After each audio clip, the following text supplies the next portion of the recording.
د غازي په نوم اخبار چې په عموم کې به د لوی پکتیا په کچه بېلابېل مطالب پکې خپرېدل، وروسته له سلو کلونو یې بیرته د چاپېدو لړۍ پیل شوه.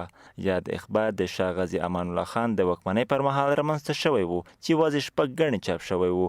د 8مې ګڼې له چاپه د راوتو په مناسبت د جوړ شوو مراسمو په څنډه کې ټینګار په دې و چې یاد اخبار باید د داسې کسانو پر مټ یوړل شي څو د غازي امان الله خان مطبوعاتي فکر بیرته راژوندی کړي. دا د جنگ ور باید مړ کو د دې پورا توضیحي کو ته ضرورت ده، د دې پورا اما په هوی ته ضرورت ده، د دې پورا خلکو په یول ته ضرورت ده. دا په چی شي کېږي دغه د جملې نه یو کتاب ده چې ډېر پاسونه مونږ کړای شو چې خلکو په اختیار کې ورکو. هممهال د سلو کتابونو د چاپولو له لړۍ هم هرکلی وشو.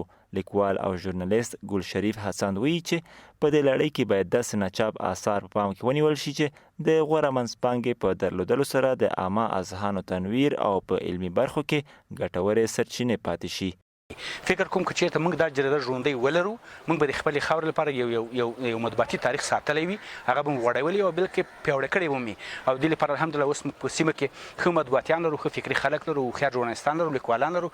دوی کولی شي که حکومت رښتیا وغواړي، خصوصا د خوست والي صاحب که رښتیا وغواړي او دا کار کوي، نمایشي نه که غواړي چې رښتیا دا کار وکړي، دې ته د ورزیده لیکوالان تکړه فکري خلک وګماري. یاد پروګرام چې د سولې کلام تر عنوان لاندې د ولایت مقام له لوري جوړ شوی و، خوست والي محمد حلیم فدایي د خپل وینا پر مهال ویل چې جګړې له حسد پیلېږي او د حسد د له منځه وړلو یوازینۍ وسیلې علم او قلم دي.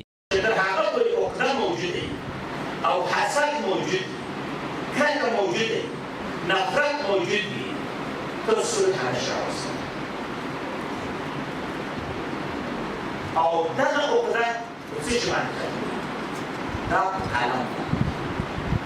بل لوری که له یوې خوا د یاد ګام هرکلی کېږي، خو په ورته وخت کې بیا ټینګار په دې هم دی چې په یاد پروګرام کې تر ډېره باید هغه علمي اثار په پام کې ونیول شي چې لیکوالان یې د چاپېدو مالي توان نه لري. چې داسې کسان شته چې د کتاب چاپولو وس نه لري، مثلا کیدای شي استاد یا د پوهنتون استاد خامخا ځکه معاش لري، کیدای شي چاپ کړای شي. تقریبا د ټولنې هر قشر د سولې پر ارزښت پوهیږي او د جنګ لخوا په یو نه یو ډول دوی ځپل شوي دي.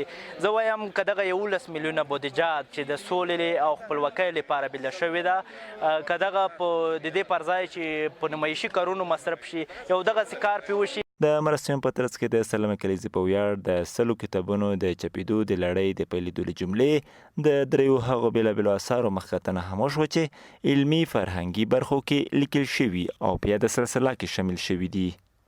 سیف الله ظاهر، انعکاس راډیو تلویزیون، خوست.